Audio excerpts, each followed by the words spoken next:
Objective किसी भी चीज के लिए ऑब्जेक्टिव मोस्ट इम्पोर्टेंट। आप कोई भी काम कर रहे होते हैं तो उसमें आपका कोई ना कोई ऑब्जेक्टिव होता है, कोई ना कोई आपका गोल होता है। आप जॉब कर रहे हैं ताकि आप अच्छा खा सकें, आप अच्छी जॉब कर रहे हैं ताकि आप अपनी लाइफ को अच्छा बना सकें। आप पढ़ रहे हैं, आपको ऑब्जेक्टिव है आपको अच्छी जॉब मिले।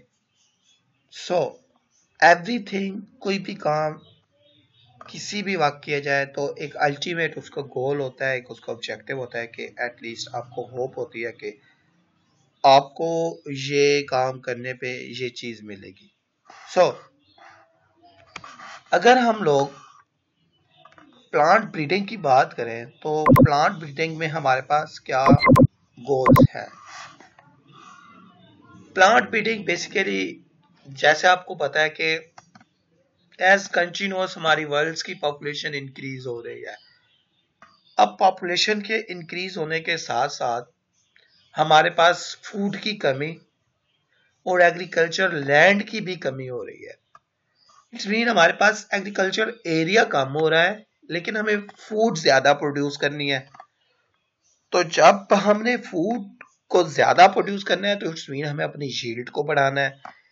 अगर हमारी वीट 40 मंथ्स पर एकड़ दे रही है तो हमें इसे डबल करना है, 80 मंथ्स पर एकड़ पे लेके आना है। देन हम अपना और अपने कंट्रीज के लिए हम फूड का एक बंदोबस्त कर सकते हैं। Otherwise this is not possible, क्योंकि हमारे पास एग्रीकल्चर लैंड की कमी और कोई हमारी गवर्नमेंट्स जितनी भी आई या जो है, किसी की कोई पॉलिसीज नहीं होती कि वो एक आप फर्टाइल एग्रीकल्चर लैंड को आप एक पॉपुलेशन के लिविंग्स में यूटिलाइज कर रहे हैं। इससे रैदर जो है कि आप लोग कई टाउन्स जो आप लोगों ने अगर बनाने हैं तो आप लोग उन टाउन्स को मूव करके ले जाएं थल में, आप उनको रेगिस्तानों की तरफ, वहां पे आप उनको फैसिलिटीज दें, आप उनके लिए टाउन्स को डेवलपमेंट स्टार्ट करें। अगर आप इन साइड्स की तरफ टाउन्स को डेवलपमेंट करेंगे तो हमारी एग्रीकल्चर लैंड जो है वो प्रिजर्व रहेगी। अगर वो प्रिजर्व रहेगी तो हमें फूड्स की शॉर्टेज का फूड की जो शॉर्टेज है वो हमें फेस करनी नहीं पड़ेगी। तो अगर हम बात करते हैं तो हमारे अल्टीमेट जो है, अब 5 मेजर फैक्टर्स हैं जो हमें क्रॉप प्रोडक्शन के लिए मोस्ट जो है वो अटेंशन देते हैं। उनमें है सॉइल है, वाटर है, फर्टिलाइजर है, पेस्ट है और क्रॉप की वैरायटी है। अब जो पहले जो हमारे चारों कंसर्न्स हैं वो इन्वायरमेंट से हैं, लेकिन जो पांचवें है वो वैरायटी है। वो हमारे पास ये है कि वैरायटी हमारी किस किस्म की है, क्या उसमें ऐसी इनहेरिटेड क्वालिटीज हैं कि वो हाई यील्ड दे सकती हैं, क्या उनमें इतनी क्वालिटी है कि वो आपको प्रोडक्शन अच्छी दे कि वो डिजीज के अगेंस्ट रेजिस्टेंस भी हो। तो हम बेसिकली इस पांचवें जो हमारे पास बेसिक चीज है क्रॉप वैरायटी, उसके लिहाज से हमारे पास प्लांट ब्रीडिंग के ऑब्जेक्टिव्स हैं कि क्या plant, how to breed plant and what kind of objectives are in kept in mind during the plant breeding. So first one, अब ऑब्जेक्टिव यूजली जाहिर सी बात है हाई यील्ड के मोस्ट इंपोर्टेंट चीज ये है कि प्लांट हाई यील्डेड बनाए, हम ज्यादा से ज्यादा हाई यील्डेड हो। 40 मंथ आप दे रहे हैं, हमारी कोशिश है हम 50, 60, 70, 80, 100 मंथ की वैरायटी बनाएं। लेकिन keep in mind, variety develop कर लेना हाई यील्डेड सफिशिएंट नहीं है अगर वो वैरायटी फील्ड में ऐसा परफॉर्म ही ना करे। हमारी पाकिस्तानी वीट वैरायटीज की जो कैपेसिटी है, जो कैपेबिलिटी है, वो 80 मंथ्स पर एकड़ की है, 80 मंथ्स पर एकड़। बट हमारे फार्मर्स उसमें से 28, 30, 40 मंथ्स पर एकड़ ले रहे हैं। रीजन क्या है? क्या उसके पीछे को खास रीजन है? क्या वो वैरायटीज कोई खास होती हैं? नहीं, वो वैरायटीज खास, लोकली जो वैरायटीज भी डेवलप की जा रही हैं ऑलमोस्ट वो 50 टू 60 मंथ्स पर एकड़ के लिए डेवलप की जाती है। 50 टू 60 मंथ्स पर एकड़ के लिए उनको डिजाइन किया जाता है। लेकिन अफसोस की बात ये होती है कि हमारा फार्मर इतना गरीब है, इतना पुअर है कि उसके पास कोई रिसोर्सेज नहीं होते। अगर एक वीट की वैरायटी को 2 बोरीज डीएपी चाहिए, हम उसको 1 बोरी देते हैं। तो अगर हम मॉडर्न टेक्नोलॉजीज का यूटिलाइज नहीं करते तो भी हम मरते हैं। अगर हम अपने लेबर को भी छोड़ देते हैं तो भी हमारे कंट्री में डेवलपमेंट नहीं होती। ये सारे ऐसे पॉइंट्स होते हैं जो आपकी अल्टीमेट जो है वो आपकी यील्ड्स को इफेक्ट करते हैं। सो अगर हम सेकंड पॉइंट की बात करें तो हमारे पास क्वालिटी मोस्ट इंपॉर्टेंट चीज है।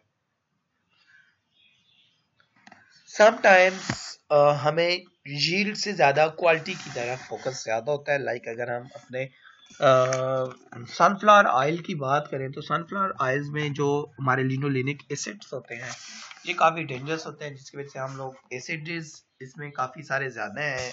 और इसके बाद अगर हम बात करते हैं अपने, हमने क्वालिटी के लिहाज से सुपर बनाना बनाया अफ्रीका ने, गोल्डन राइस डेवलप किए गए। तो गोल्डन राइस सुपर बनाना के बेसिकली डेवलपमेंट का जो फोकस था वो था कि इनको विटामिन ए इनरिच्ड बनाया जाए। सुपर बनाना गोल्डन राइस में विटामिन ए ज्यादा होता है। गोल्डन राइस पे एक इंडिया की मूवी भी है, वो काफी इंटरेस्टिंग मूवी है, आप उसको भी चेक कीजिएगा गूगल पे। सो अगर हम क्वालिटी की बात करें तो अब milling quality, baking quality wheat में, वीट का जो बेकिंग के लिए जो वीट यूज होती है जिसका प्लाइडी लेवल टेट्राप्लाइड होती है यानी वो 4x होती है, तो जिसको हम कहते हैं ट्रिटिकम टर्जिडम, उसका जो राइस, उसका जो सॉरी ग्रेन है वो काफी फाइन होता है। उसको हम पास्ता प्रोडक्ट्स वगैरह में, बेकिंग वगैरह में यूटिलाइज करते हैं। इसी तरह अगर हम राइस की साइज की बात है, colour taste of fruits and vegetables, आजकल मीन्स हम लोग जो जैसे आपका जो वो ब्रिंजल है, तो ब्रिंजल में काफी कल्टीवर्स आ गए हैं। पर्पल ब्रिंजल आ रहा है, रेड ब्रिंजल आ रहा है, ग्रीन ब्रिंजल, मीन्स के काफी उसमें ना डाइवर्सिटी है। या आपकी जो पेपरिका है, पेपरिका में अब ग्रीन पेपरिका तो नॉर्मल चलता है लेकिन आजकल रेड पेपरिका आ रहा है। इसके अलावा ग्रीन टोमेटोज का काफी इस साइड पे हम जा रहे हैं। तो येलो टोमेटोज बहुत फेमस हुए हुए हैं। तो इस मीन के हम लोग इस एक इनमें कलर वेरिएशंस की तरफ भी जा रहे हैं। जैसे आपकी पर्पल कैरेट है, तो काफी सारी इस तरह के एग्जांपल्स हैं। तो next, disease and insect resistance के जो भी हम प्लांट्स को ब्रीड करें वो डिजीज के अगेंस्ट रेजिस्टेंस हो। और इससे ये होगा कि जो एक तो ये होगा कि हमारे पास जो इन्वायरमेंट है वो पोल्यूटेड नहीं होगा, क्योंकि हम जितना भी इंसेक्टिसाइड्स का स्प्रे करते हैं हमारा इन्वायरमेंट इससे क्या होता है, ज्यादा खराब हो रहा होता है, इन्वायरमेंट में पोल्यूशन बढ़ रही होती है। सेकंड, इससे क्या हो रहा है कि सम टाइम हम एक प्लांट पे, फर्ज करें एक प्लांट लगा हुआ है, राइस, लेट्स सपोज हम कहते हैं हमने राइस की क्रॉप लगाई हुई है, उस पर हम कोई स्प्रे कर रहे हैं, तो उससे क्या होगा कि आइदर उस स्प्रे से उस राइस पे जो इंसेक्ट का अटैक है वो खत्म हो जाएगा, लेकिन सम टाइम ऐसा होता है कि वो जो हमने स्प्रे किया है वो शायद उस राइस के फील्ड में जो आपकी वीड्स लगी हुई हैं, जो जड़ी बूटियां लगी हुई हैं, शायद वो उनके लिए बेनिफिशियल हो। अगर तो वो उनके लिए बेनिफिशियल होगा तो उनकी ग्रोथ ज्यादा होगी, और वो नेक्स्ट, अगर इस सीजन में उनके 50 प्लांट्स है तो नेक्स्ट सीजन में मे बी उनके 200 प्लांट्स लगे हुए हों। तो फिर नेक्स्ट ये भी हो सकता है कि वो जो इंसेक्टिसाइड्स हम या पेस्टिसाइड जो भी हम उस पे अप्लाई कर रहे हैं, तो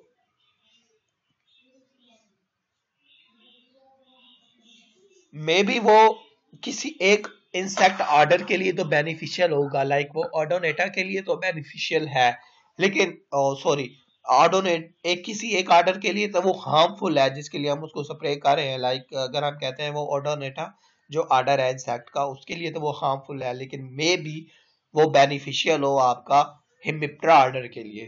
तो हमें इन प्लांट्स को डिजीज इंसेक्ट रेजिस्टेंट बनाना है ताकि हम कम से कम हर्बिसाइड, फंजीसाइड वगैरह का स्प्रे कर सके। वाइडर अडॉप्टेबिलिटी, अडॉप्टेबिलिटी क्या होता है, बेसिकली किसी भी जगह पे जाके अडॉप्ट होना, किसी न्यू एनवायरनमेंट में जाके अडॉप्ट होना। लेट्स सपोज आप यहाँ पे एग्रीकल्चर की स्टडी कर रहे हैं, यहाँ इस कैंपस में आपके लिए काफी सारी फैसिलिटीज हैं, आपको फ्री में ग्रेड्स मिल जाते हैं। तो अगर सॉरी, जस्ट एन एग्जांपल, अगर आप लोग यहाँ से मेन कैंपस में शिफ्ट होंगे इंशाल्लाह नेक्स्ट सेमेस्टर में, अल्लाह आपको कामयाब करे, आप जब नेक्स्ट सेमेस्टर में शिफ्ट होंगे तो वहां पे आपने अडॉप्ट होना पड़ेगा। आप मींस आपको उस माहौल के मुताबिक अपने आप को एडजस्ट करूंगा। मे बी सम थिंग्स आपको यहाँ पे इजी लगती हो, कुछ चीजें इस कैंपस में आपके लिए इजी हो, कि मींस के हमारे अटेंडेंस शॉर्टेज नहीं निकलेगी, या हम सर से कह देंगे हमारे ग्रेड बढ़ जाएगा, ये वो काफी सारी चीजें होती हैं। लेकिन जब आप वहां पे जाएंगे तो मे बी आपकी अटेंडेंस शॉर्टेज भी निकले, मे बी आपके ग्रेड्स भी ना आए, तो इट्स मीन के आपको वहां के माहौल में अडाप्ट होना पड़ेगा। लेकिन अगर आपका माइंड सेट होगा कि नहीं मैंने पढ़ना है और मैंने क्लासेस भी लेनी है अपनी, यहाँ पे आपका माइंड सेट होगा कि हाँ मैं पढ़ता हूँ, मैं क्लासेस भी लेता हूँ, मैं ईमानदारी से जो मुझे मिलता है वो मेरे लिए अच्छा होता है, तो आप जब ऐसा आपका माइंड होगा तो आप वहां जाके इजिली अडाप्ट हो जाएंगे। सो हमने ऐसी क्राफ्ट्स को इमर्ज करना है, ऐसी क्राफ्ट्स को बनाना है जो इजीली दूसरे एरिया में जाके अडाप्ट हो सके, उनके लिए कोई भी उनको कोई भी किसी किस्म की डिफिकल्टी ना हो। लाइक वहां का टेम्परेचर कैसा है, वहां की सॉइल कैसी है, मींस आपका सीड ऐसा डेवलप होना चाहिए कि वो मल्टी इन्वायरमेंट में इजीली परफॉर्म कर सके।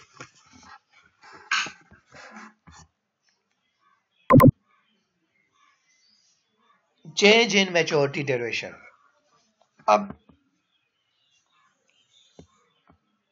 एक्चुअली हमारे पास क्या होता है कि हमारे पास पहले जो होता था कि शुगर केन को हम हार्वेस्ट करते थे, हम लोग राइस को लगाते थे, लेकिन अब शुगर केन इतना, अभी तक शुगर केन चल रहा है, कोई सॉइल्स पे खड़ा हुआ है, लेकिन राइस की कल्टीवेशन का टाइम है। तो हमने इन मेच्योरिटी ड्यूरेशन को चेंज करना है, कि उनको शॉर्ट करना है, उनको ऐसा हमने रोटेट करवाना है कि हम हर सीजन में क्रॉप जो है वो टाइमली लगा सकें, टाइमली सोइंग कर सकें। जैसा कि जो राइस है, राइस की कल्टीवेशन के बाद, राइस के हार्वेस्टिंग के बाद हमने वीट भी लगानी होती है, तो ताकि जो हमारी वीट है वो काफी डिले ना हो, अगर तो वो डिले होगी तो उसकी प्रोडक्शन जो है वो लॉस होगी। तो हमने मेच्योरिटी ड्यूरेशन को एडजस्ट करवाना है अपने क्लाइमेट के साथ। एक्चुअली इनकी रीजन है ना, हमारा क्लाइमेट जो है वो चेंज हो रहा है, शिफ्ट हो रहे हैं, हम आगे की तरफ जा रहे हैं। लाइक अभी मार्च में देख रहे हैं कि अभी आज या कल में अगर कोई तेज सी बारिश आ जाए तो फिर हमारे पास थोड़ी सी ठंड बन जाएगी। तो बारिशें इस सीजन में आना हमारी वीट के लिए भी काफी सारा हार्मफुल है, काफी सारी नुकसानदेह है। तो इन चीजों को हमने अपनी क्रॉप को इन चीजों के लिहाज से एडजस्ट करवाना है, क्योंकि माहौल को या इन्वायरमेंट को कंट्रोल करना हमारे पास में नहीं है, वो रब की जात ही बेहतर जानती है। लेकिन हमने क्या करना है, अपनी क्रॉप्स को, अपनी वैरायटीज को उस इन्वायरमेंट के मुताबिक एडजस्ट करना है। एग्रोनॉमिक कैरेक्टरिस्टिक्स हैं, आप उनकी मॉडिफिकेशन करें, like plant height, tillering, branching, erect. Sometimes हम टिलरिंग के लिहाज से बात करते हैं, तो वीट में अब हम कहते हैं कि वीट में अगर आपने ये गौर किया होगा, जिस प्लांट में जितने ज्यादा टिलर्स इमर्ज होंगे उसका स्पाइक छोटा होगा, एज कंपेयर टू जिसके टिलर्स कम होंगे।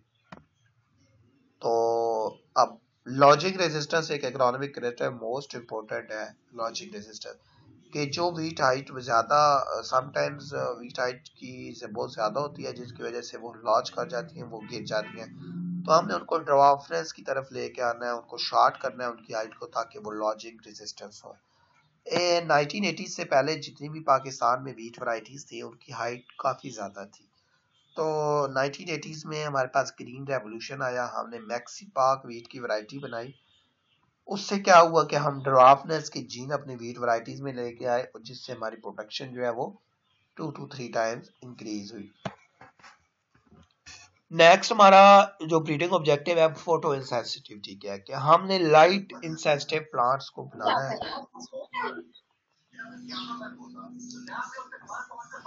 ताकि इनकी कल्टीवेशन ऐसे एरियाज में भी पॉसिबल हो जहां पे वो पहले कल्टीवेट नहीं होती। लाइक अगर हम शुगर केन की बात करें, शुगर केन होती तो हर एरिया में ऑलमोस्ट है, लेकिन शुगर केन की जो फ्लावरिंग है वो सिर्फ सिंध में होती है, छड़ा पानी एक जगह का नाम है वहां पे। तो क्या तो हमने इन शुगर केन की ऐसी वैरायटी डेवलप करनी है जो जिसपे लाइट का इंटैक्ट कम हो, वो इनसेंसिटिव हो, वो इस लाइट के अगेंस्ट सेंसिटिव ना हो। मींस हम जहां पे भी उसको लगाएं, उसकी इंप्रूवमेंट करना चाहें, उसकी इंप्रूवमेंट हम कर सकें।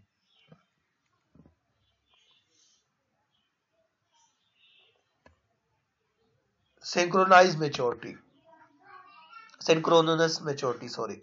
अब समटाइम क्या होता है कि कुछ variety crop like moong beans mash beans हैं, इनमें जो होता है कि आपने एक एकड़ पे क्रॉप लगाई हुई है, उसमें कुछ क्रॉप्स जो है वो पहले मैच्योर होगी है, कुछ क्रॉप्स जो है वो बाद में मैच्योर होती है। तो हमें इस चीज पे फोकस करना होगा कि हम सारी जो क्रॉप है वो एट अ टाइम मैच्योर हो। तो at a time crop mature करवाने के लिए हमने उनकी वैरायटीज को इस किस्म का डेवलप करना है कि वो एक फिक्स टाइम पे मैच्योर हो। यानी क्योंकि ऐसा होता है कि ये जो हमारे बीन्स है, बेसिकली जो हमारी ये क्रॉप्स है, Vigna radiata, moong bean, mash bean, इनमें जो होता है कि जब ये मैच्योर होती है तो इनकी शैटरिंग स्टार्ट हो जाती है, जो इनके पॉड्स होते हैं वो ओपन हो जाते हैं। पॉड्स के ओपन होने की वजह से वो जो उनके ग्रेन्स होते हैं वो गिरना स्टार्ट कर जाते हैं।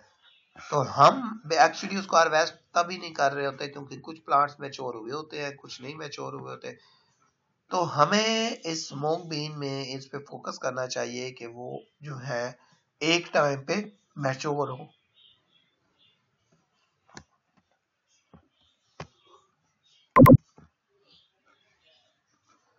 Non shattering characters, non shattering भी यही है कि जो मैंने आपको बताया मूंग बीज माश बीज में यही होता है कि जो उनके पॉड्स हैं वो ओपन होना स्टार्ट हो जाते हैं जब मैच्योरिटी की तरफ जाते हैं। तो हमें इस करेक्टर को इनमें इंट्रोड्यूस करवाना है। Determinate growth. अब डिटर्मिनेट ग्रोथ बेसिकली क्या होती है कि समटाइम्स एक इनडिटर्मिनेट ग्रोथ होती है प्लांट्स की और एक डिटर्मिनेट ग्रोथ होती है। इनडिटर्मिनेट ग्रोथ कैसी ग्रोथ होती है जिसमें आपकी जो फ्रूटिंग है प्लांट्स पे, जो फ्लावरिंग है वो भी हो रही होती है और प्लांट जो है वो वैसे भी डेवलप कर रहा होता है। तो डिटर्मिनेट ग्रोथ ही होती है कि जब आपकी प्लांट की जो दूसरी डेवलपमेंट है लीफ की वो जब स्टॉप होती है तो उसके बाद उसकी फ्लावरिंग स्टार्ट हो जाती है। तो हमें इसी फोकस की तरफ जाना चाहिए कि जब आपकी फ्लावरिंग स्टार्ट हो तो आपका प्लांट का और कोई भी ऑर्गन जो है वो डेवलप ना हो रहा हो। लाइक जो कॉटन है तो उसमें आपके प्लांट्स के ब्रांचेस भी इमर्ज हो रही होती हैं और उसमें फ्लावरिंग भी हो रही होती है। तो इस वजह से जो प्लांट्स है, जो उसके अंदर जो कैपेबिलिटी है, जो उसकी एनर्जी है, वो दो अलग अलग चीज़ों पे यूटिलाइज कर रहा है। एक तो वो ब्रांचेस निकाल रहा है, दूसरा वो फ्लावरिंग कर रहा है। तो हमारा ये फोकस होना चाहिए कि वो जो प्लांट है वो एक ही ग्रोथ करे एट अ टाइम। यानी पहले वो अपनी ब्रांचेस सारी कंप्लीट कर ले और देन वो फ्लावरिंग की तरफ मूव करे। डोरमेंसी। अब डोरमेंसी में हमारे पास दो तरह की चीजें हैं। पहले हमारे पीढ़ी में ये प्रॉब्लम आती थी कि समटाइम्स ये होता था, अगर हमारी वीट है ना, लेट्स सपोज अगर हम वीट मूंग बाले की बात करते हैं, अभी जैसे हमारा जो स्पाइक है ना वो जितना इमर्ज हो चुका है वीट का, जितना वो अच्छी तरह डेवलप हो चुका है, अगर हम वहां पे अभी बारिश हो जाए हमारे पास काफी सारी, तो जो सम टाइम जो वो सीड स्पाइक के अंदर डेवलप हुआ है वो वहीं पे डेवलप हो जाएगा। सीड में ही उसकी जो शाखें हैं वो निकलना स्टार्ट हो जाएंगी स्पाइक में ही, मतलब जो सीड है वो जर्मिनेट कर जाएगा। तो हमें इस चीज को थोड़ा सा ओवरकम करना है कि हमने उन सीड में थोड़ी सी डोरमेंसी इंक्लूड करनी है कि वो उस वक्त जर्मिनेट ना करे, जब वो सूटेबल कंडीशंस आए वो तब जाके जर्मिनेट करे। Varieties of new season. अब देखें जो ट्रेडिशनल था मेज जो थी वो सिर्फ खरीफ क्रॉप थी, लेकिन अब हम उसको विंटर क्रॉप में भी लेके आए हैं। तो इसी तरह हमने न्यू सीजन्स के लिए जो है वो वैरायटीज को डेवलप करना है। लाइक हमारी जो वीट है, वीट अगर हम यहाँ पे विंटर में लग रही है तो अगर हम गिलगित की तरफ मूव कर जाएं नॉर्दर्न एरियाज में, तो वहाँ पे हम उनको समर में भी कल्टीवेट कर सकते हैं। तो हमें वहाँ के लिहाज से अब वैरायटीज को इमर्ज करना होगा ताकि हम अपनी जो पॉपुलेशन है उसके लिए एनफ फूड जो है वो प्रोड्यूस कर सके। अब वाटर एनहांस्ड स्ट्रेस, जैसे मैंने आपको पहले बताया कि एबियोटिक स्ट्रेसेस के अगेंस्ट हमने उसमें कैरेक्टर्स को इन्वॉल्व करना है। Elimination of toxic substances. ये भी हमने पीछे क्वालिटी में डिस्कस किया कि हमने उनमें जो मस्टर्ड ऑयल्स है इनमें रूसिक एसिड होता है, ग्लूकोसिन्यूलेट्स होते हैं, इनको हमने कम करना है ताकि हमारी जो ह्यूमन हेल्थ है उसके लिए ये बेनिफिशियल हो। Shelf life, most important thing is the shelf life. अब हम अगर बात करते हैं शेल्फ लाइफ की, तो शेल्फ लाइफ क्या होती है कि किसी भी क्रॉप की हार्वेस्टिंग के बाद उसकी जो शेल्फ लाइफ है वो कितनी है, वो कितने टाइम तक खराब नहीं होती, जिसमें हमारे पास जितनी भी हमारी जो पेरिशेबल फूड है जिनमें टोमेटो मोस्ट इम्पोर्टेंट है। अब टोमेटो की शेल्फ लाइफ बहुत कम है, आपका कुकम्बर है, आपकी लॉटेज है, तो इनकी शेल्फ लाइफ अब मोस्ट इम्पोर्टेंट टोमेटो की सबसे कम आ गई। फिर हमारे फ्रूट्स हैं, फ्रूट्स की भी कम है क्योंकि इनमें मॉइस्चर लेवल ज़्यादा है। तो हमने इनकी शेल्फ लाइफ को इंक्रीज करना है, इनमें मॉइस्चर को थोड़ा सा कम करना है, इनमें रेजिस्टेंस लानी है कि ये जो इनके अंदर जो केमिकल रिएक्शन है जब ये हार्वेस्ट हो जाए तो इनके अंदर के जो केमिकल रिएक्शन है वो थोड़े से स्टॉप हो जाए ताकि इनकी शेल्फ लाइफ जो है वो इंक्रीज हो सके। इसकी जो ब्रीडिंग में मोस्ट इंपोर्टेंट एग्जांपल थी वो फ्लेवर सेवर टोमेटो, एक फ्लेवर सेवर टोमेटो होते हैं जिनकी शेल्फ लाइफ आम टोमेटो से ज्यादा होती है। देन एस्थेटिक वैल्यू, जैसा कि हमने अभी तक जितनी भी बात की हमने अपनी ग्रेन फूड लिहाज से बात की है ब्रीडिंग की, लेकिन एस्थेटिक वैल्यू हमारी ऑर्नामेंटल प्लांट्स के लिहाज से होती है कि हम फ्लावर्स कलर में वेरिएशंस लेके आए, फ्लावर्स की जो स्मेल है उसको, जो स्टीम वैल्यू है उसको इंक्रीज करें ताकि वो हमें अच्छी सी जो है हम लोग अपने लिए बेटर क्वालिटी के परफ्यूम्स डेवलप कर सके और उन परफ्यूम्स को एक्सपोर्ट कर सके।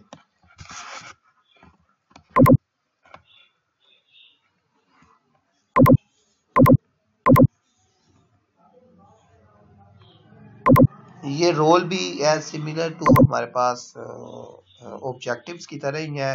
रोल में यील्ड को इम्प्रूव करना, क्वालिटी को इम्प्रूव करना, कंसिस्टेंस है, अर्लीनेस है, अडॉप्टेबिलिटी है, यूनिफॉर्म मैच्योरिटी है। सो ये हमारे ब्रीडिंग के ऑब्जेक्टिव्स थे, तो कि हमने प्लांट्स को ब्रीड क्यों करना है।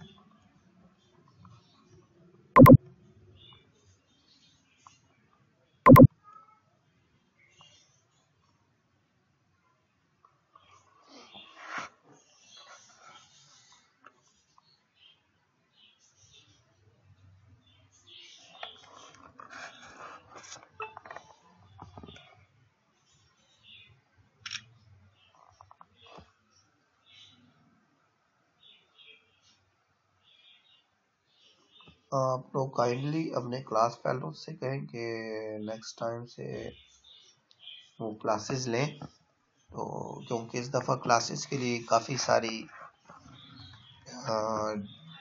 प्रेशर है कि आप लोग अटेंडेंस पे काफ़ी फोकस करें। अच्छा, तो हम डिस्कस कर लेते हैं अपने प्रैक्टिकल को थोड़ा सा कि फ्लावर वाला। आप लोग ने प्रैक्टिकल किया फ्लावर का?